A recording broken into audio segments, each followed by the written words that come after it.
Hello guys, welcome to CodeWar. I'm Ramesh and in this video I will explain you how you can download and install Turbo C++ in Windows 7, 8, 8.1 and even on Windows 10.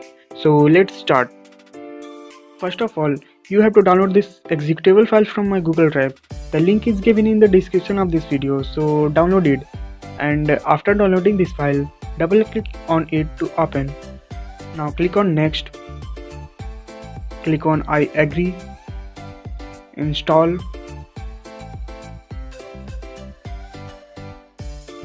and finish. So we have downloaded and installed Turbo C++ successfully. Now let's check whether it is working properly or not. So open Turbo C++.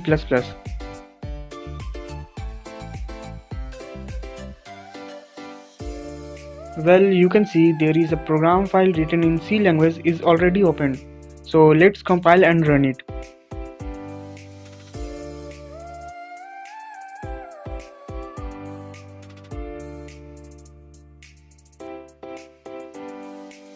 So this is it guys. Please subscribe my channel and hit the bell icon to get the latest updates on code related contents. Thank you for watching.